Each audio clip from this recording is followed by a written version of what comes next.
Aku tak setuju pergi ke dokter Jawa itu. Ia macam tukang sihir. Lama-lama kita jadi so Jawa semua. Ah sudah, kita ke Bapak Tibo saja. Jelas ia suku kita. Anak kau ini sudah mau lahir. Jangan sepikir Jawa atau Papua. Sekarang panggil itu dokter. Kau saja yang panggil. Kau kan yang mau melahirkan. Ini perbuatan kau juga.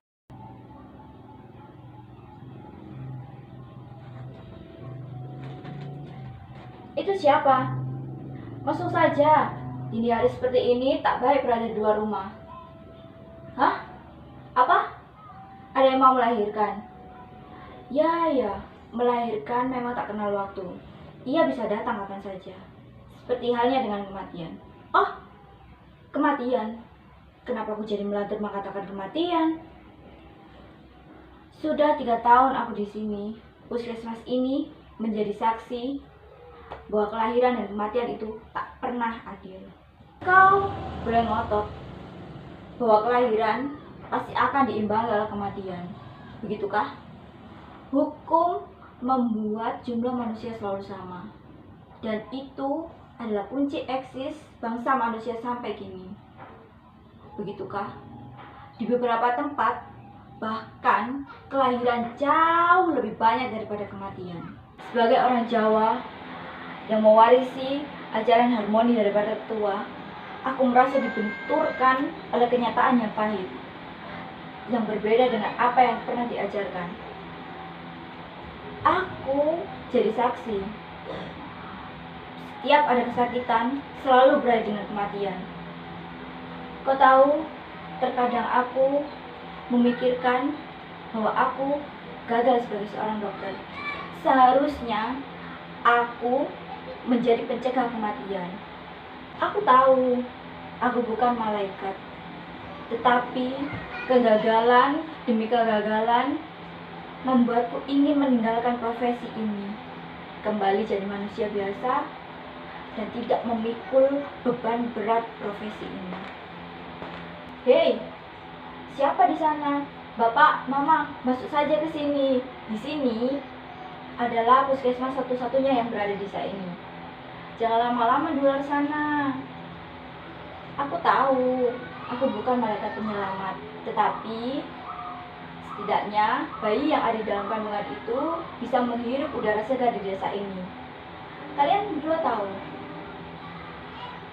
bayi yang lahir di sini belum tentu bisa merasakan rasanya menjadi kanak-kanak.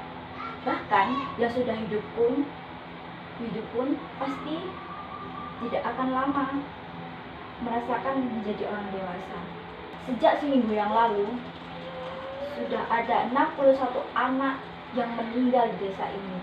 Dan itu sudah viral di medsos dan dimuat di koran bertubi-tubi. Bapak Presiden sudah tetapkan ini sebagai kasus gizi buruk terburuk sepanjang masa sejarah modern bangsa ini. Kalau boleh aku cerita begini. Tapi kau harus janji jangan viralkan ini di medsos ya. Janji? Dulu ada kasus di desa ini kehabisan beras. Asal kau tahu saja, kita ambil beras di kota kabupaten menggunakan perahu, dan itu memakan waktu 2 hari. Tiba-tiba kita mendengar kabar bahwa perahu itu menabrak sebuah kayu dan orang-orangnya dimakan oleh buaya dan berasnya hanyut di sungai.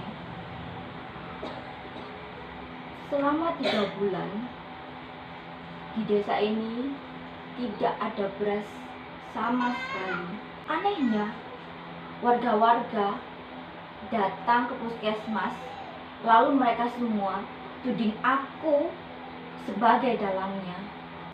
Aku ingat Bapak Tibo sebagai kepala desa bicara paling keras. Dia bicara seperti ini. Kami ini cuma orang primitif, jangan kau permainkan kami. Kami juga ingin makan beras seperti orang-orang Jawa.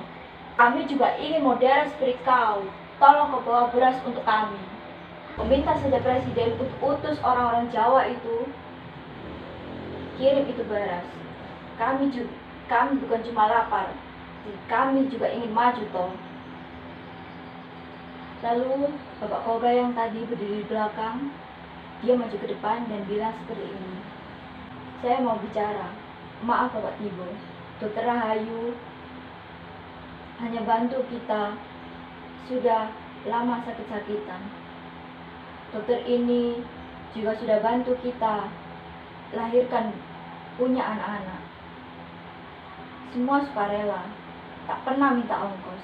Jadi dokter ini tak ada hubungannya dengan beras. Lalu Bapak Tibo memotong.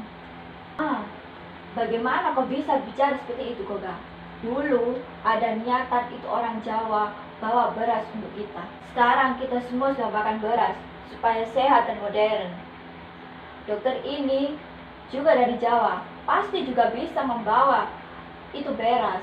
Kan aku beranikan diri untuk menjawab seperti ini. Saya dikirim dari Jawa untuk membantu kesehatan warga, walau terbatas dan juga cuma ada obat-obatan. Saya sudah berusaha semaksimal mungkin. Bagaimana kalau kita pikirkan bersama tentang masalah beras ini? Saya ada punya usul, bagaimana kalau kita kembali memakan beras? Bapak Tibo mengatakan, mana pula bisa begitu? Zaman dulu presiden pernah bilang kalau makan sagu itu hanya penderitaan. Jadi kami harus makan beras. Mereka pikir sagu hanya menambah penderitaan kita. Kami tak mau lagi makan sagu, karena kami juga ingin modern toh. Sekarang coba kau pikirkan bagaimana kami bisa mendapatkan beras. Lalu aku berkata, seperti ini, Bapak Tibo, jadi modern tidak harus makan beras. Orang Belanda tak makan beras, tetapi makan roti dari gandum. Karena gandum hidup di tanah Belanda. Nah, kalau di Papua hidup tuh sagu, kenapa sagu tidak dimanfaatkan saja sebagai roti? Lalu dia bilang seperti ini, sagu kami sudah habis makan tentara, apa yang bisa diolah jadi roti? Lalu aku bicara mengenai usul untuk ke kebun sagu. Memang besoknya kami datang bersama warga ke ladang sagu, tetapi semua sagu habis dan tersisa hanyalah ladang sawit. Bapak Koga dan sebagian warga berbalik arah tanpa mengatakan sepatah kata pun. Mulai semenjak itulah sifat Bapak Tibo menjadi semakin keras kepala. Apa? Mau melahirkan? Kenapa tidak langsung masuk saja ke dalam puskesmas?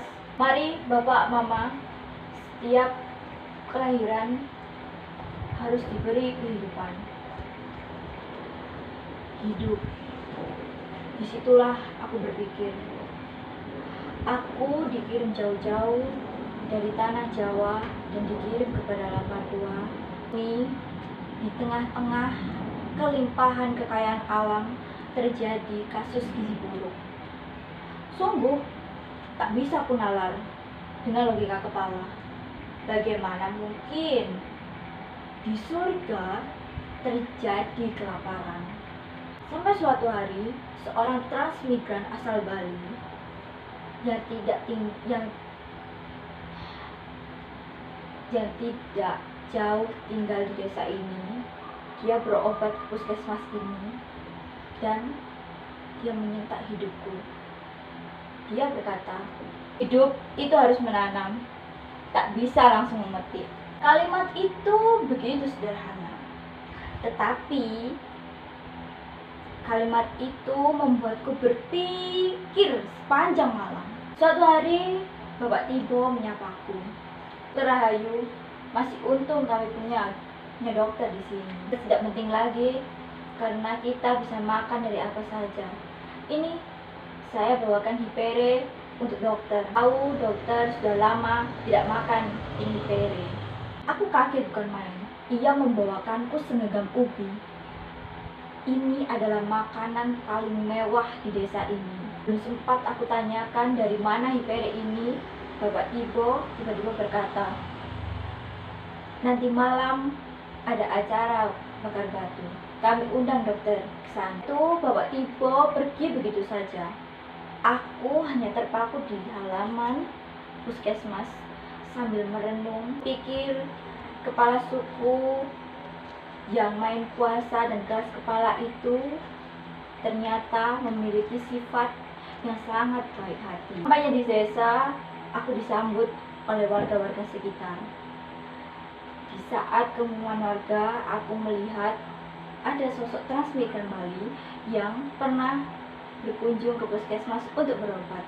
Bapak Tibo berkata, "Silakan dokter, saya kenalkan ini orang yang sudah kita kasih selamat." Setelah aku memberi salam kepada semua warga dan juga kepala suku di sana, aku bertanya, "Jadi Bapak yang sudah bawa hiperek sini?" Lalu malah seseorang yang cuma berpakaian sebagai kepala suku. Dia bilang begini, "Kami menanam semua ini untuk orang Papua. Tentu semua ini untuk orang Indonesia." Begitu katanya. Nah, sekarang kalian coba pikirkan apa kata-kata yang dikatakan kepala suku tadi. Aku mohon permisi karena ada pasien yang sudah menungguku. Pak, Mama, ayo semua masuk saja ke sini. Puskesmas ini terbuka untuk siapa saja. Perlu takut dengan dokter Jawa. Kita semua bersaudara toh. Terima kasih.